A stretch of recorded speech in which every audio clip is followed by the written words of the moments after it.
exactly did Lathrop get started? Let's find out today on All Things Lathrop.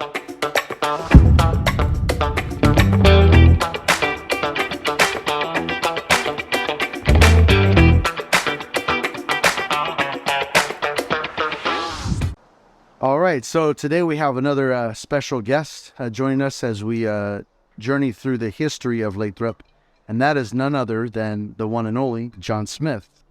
John, thanks for joining All Things Lathrop today. All right, you're welcome. Thank you for having me. So let's go ahead and get started and kind of dive into the things. Obviously, the theme of this episode is a history of Lathrop. So I kind of want to dive into that specifically as it pertains to the Smith family. So maybe you could tell our audience about the history of your family coming to the city and what that was like in the beginning and the early days of Lathrop from your point of view. My grandparents came here from Oklahoma. They traveled in the back of an old Ford truck. Late 50s, early 60s. But the one beauty about Lathrop, it was never what society sees it as separated. You know, we didn't run around and felt like what the world is doing today. So trying to separate us. Lathrop has always been, we don't care who you are, but be good. Be a neighbor. You know, if I need a cup of sugar, I can knock on your door and ask. It was a very family-oriented community. Very. Awesome. So our AM/PM on Louise Avenue at I-5 Yes. used to be John Serpa.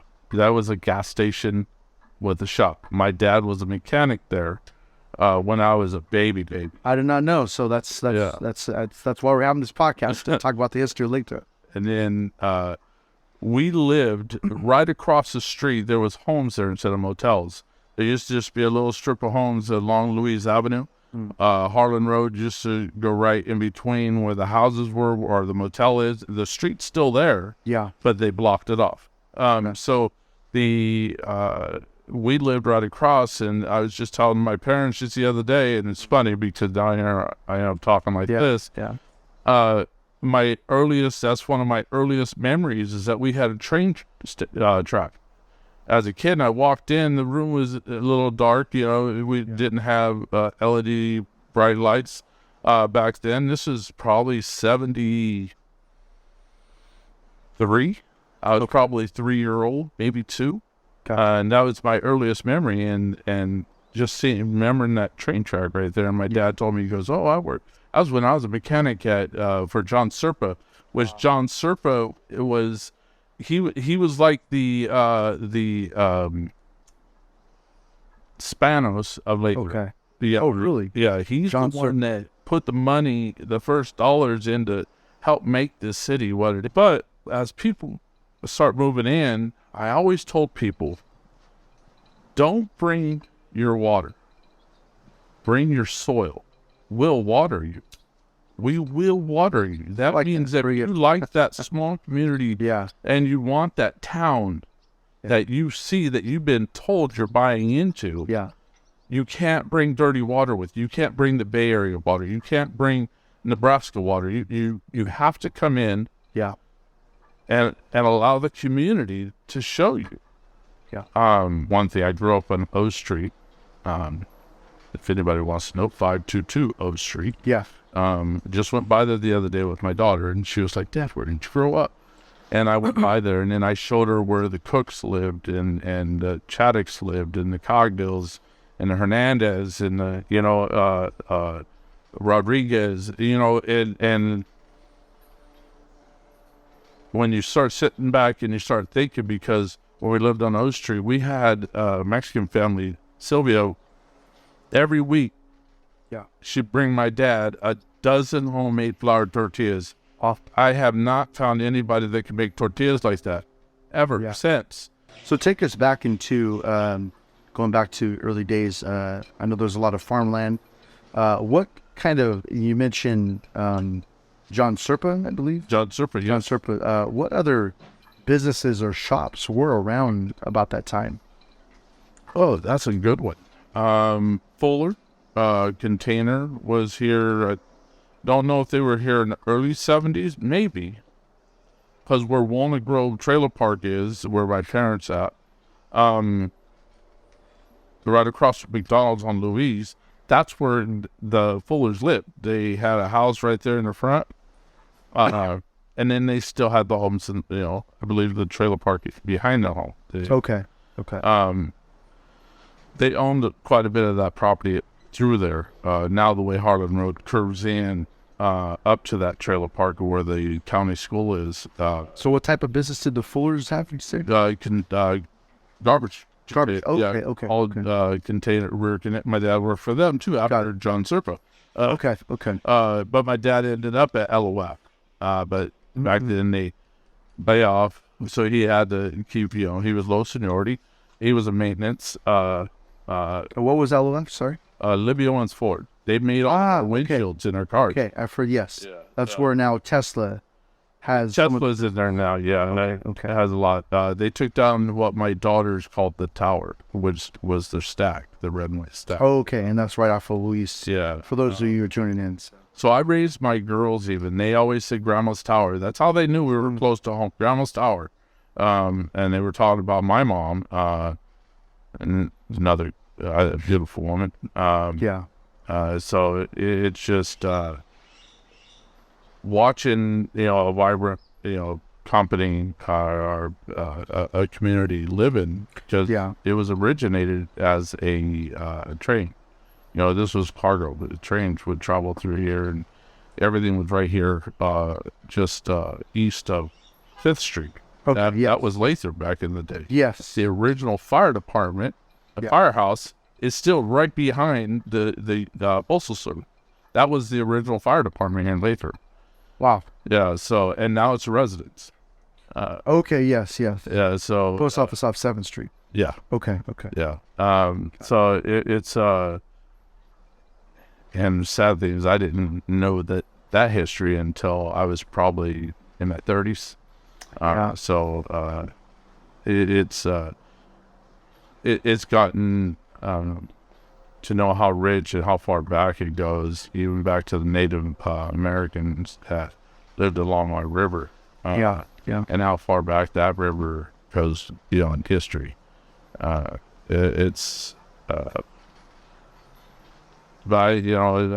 to get over to where I remember, we were talking about Trouble Joe's. It's Tokyo Joe's. Yeah. You'd walk in, it was on a crinkly wood floor. Wow. It wasn't even California. They wouldn't have been able to have those doors open because it was so old. Right? Just. And that was back in the day. Oh man, that was back in 70s. We used to come all the way from O Street, and we would cut across John's property to come into the backside and go up to Tokyo Joe's so we could buy our candy or when we leave out to go fishing, we'd go out, we'd stop by that was the main go-to shop. And so and then right just south, right next to Tokyo Joe's, Trout Plaza, where the motel is next to Trout Plaza. My dad had a friend that he would go fishing with, deep sea fishing. And he had a big smoke shop right behind his house, and just a big shed, wood shed, and then, but it would, anytime you would know when he went fishing, because all of a sudden you'd smell it, the fish being smoked. Gotcha.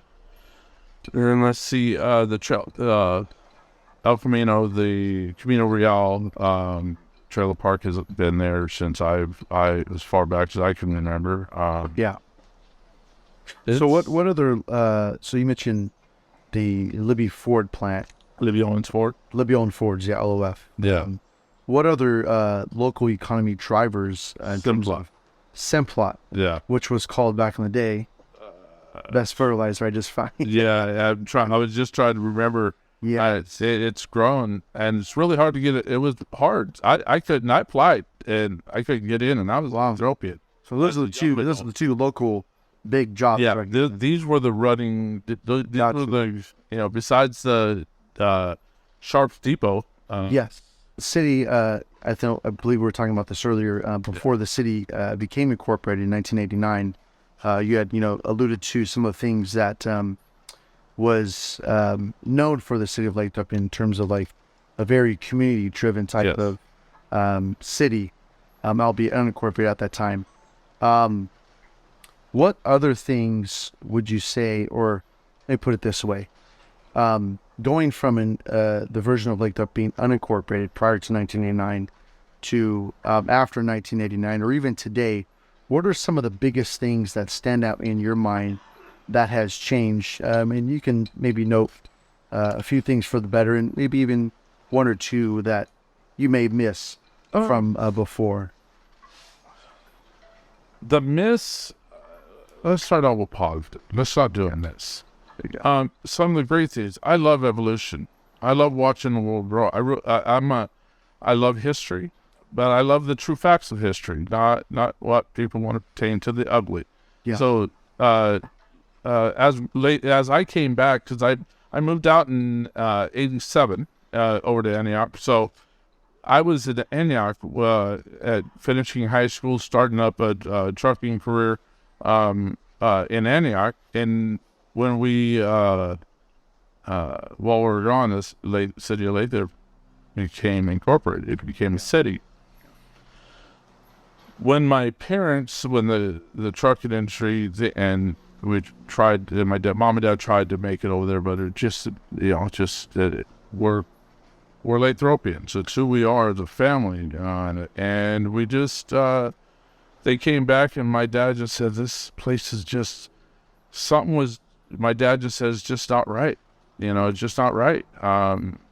He saw stuff I didn't see. But the thing I like about it is because Lathrop was grown. Yeah. And people, and anybody who understands history, evolution's, you can't stop it. Yeah. It's going to grow. Change is inevitable. Yeah. But as my mom and dad always did, even when there was complaints, when people needed you, you still did it. You were. That's who Lathrop. I truly believe Lathrop is that community that has compassion for their neighbors, and that was the original. Now having Deloso Farms, they brought the park and really have brought a lot of attention to Lathrop. Yeah. Which is it's a great thing, because it's nice not having to drive an hour to a place to entertain your kids. Yes, absolutely. As an adult, that's where that lies. Good thing, Susan Deloso, she has donated. My sister has volunteered and helped with activity, football, cheerleading, as her kids grew up here, and my sister could always go to her to have assistance to help with youth programs. And That's good. That's awesome. so the financial part of it, Susan, the Delosos, we'll say the Delosos, Sure. they contributed to the community. They didn't just say, "Oh, we're just over here, we're building something, Yeah. and we're not giving back." They have given. Coming here for quite some time, your grandparents came originally, and obviously you're still here. What would you say is the biggest reason, or the biggest thing that stands out in your mind for your reason for staying in Lathrop? My wife loves Lathrop. Okay. I love Lathrop. My whole family loves Lathrop. Everything that our community, our park, our main park, our Valverde Park is the original park. It's our park. I'm not saying anything negative about anybody not having and helping make this city. Yeah. The city stepping in and helping with the beauty of it.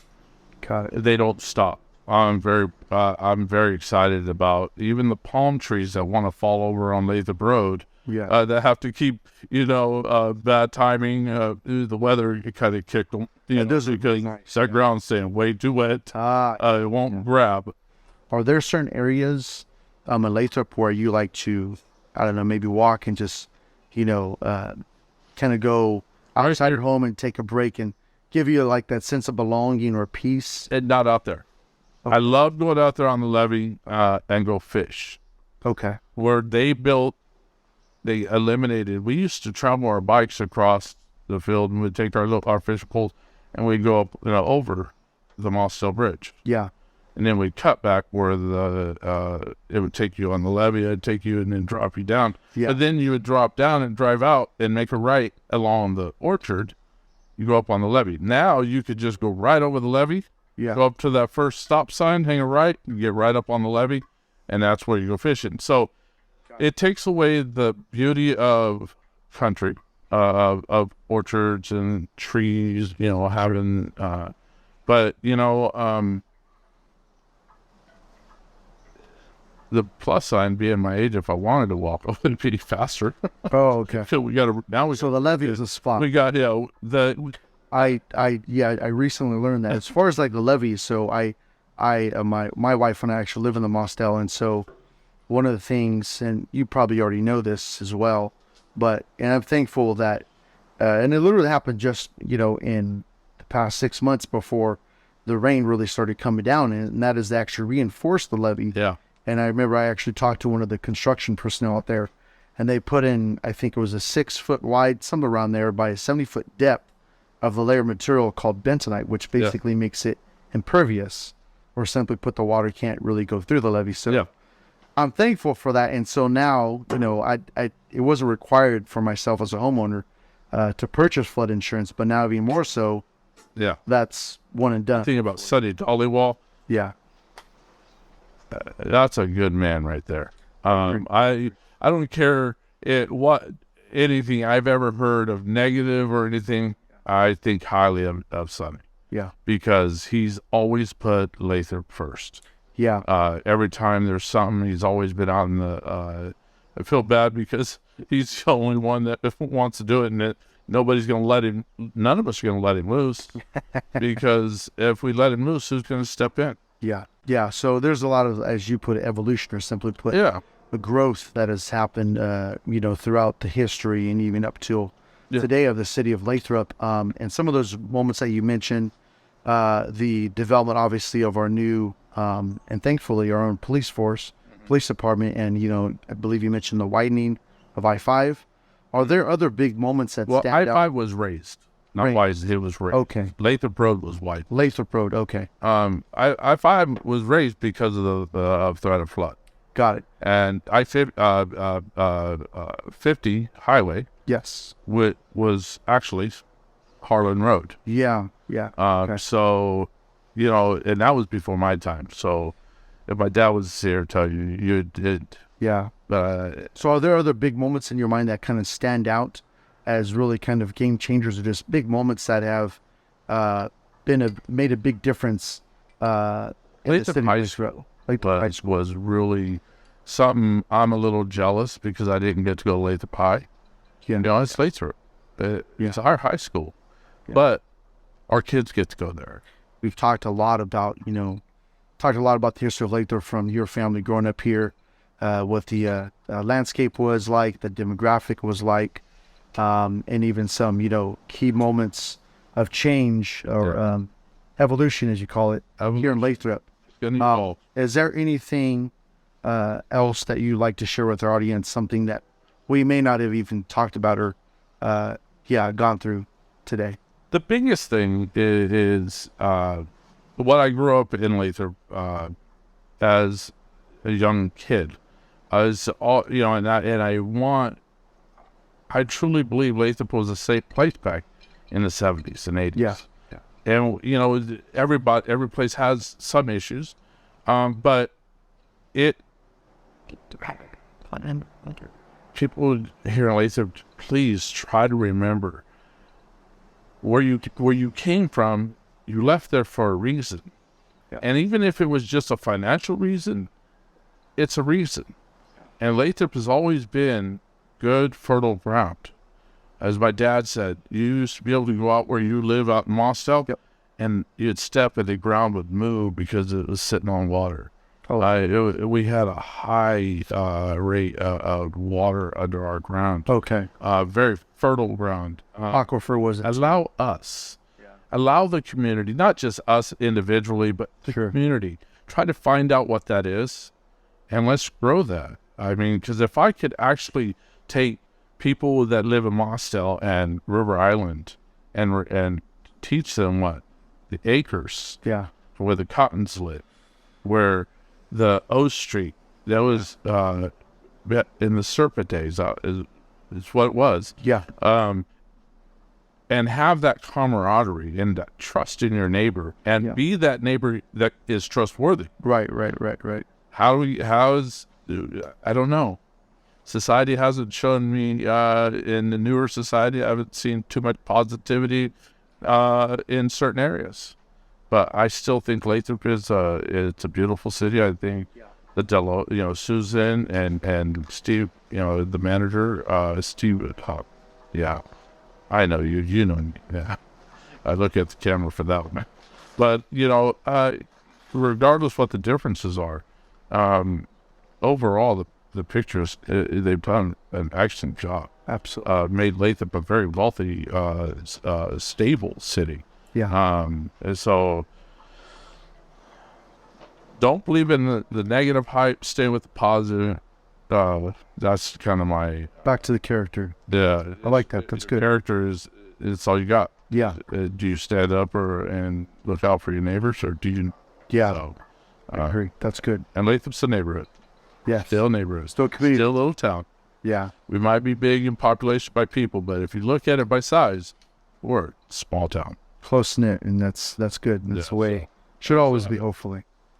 Well, John, we appreciate you coming on the podcast today. I hope I helped. Absolutely. It's been very informative, very beneficial to hear, about the history of even your family coming here, what everything was like back in the day from a local resident who's been here amongst the many families that have been here for a very long time. So definitely thank you for loaning us your time today. I hope I helped. Absolutely. I feel like I was all over the place. No, that's all right. We certainly asked a lot of questions today, so thank you for sharing all of that. And to our audience, thank you for tuning in today. If you found value in this podcast today, hit the like button, subscribe, share this video, and tune in next time for the next episode of All Things Lathrop.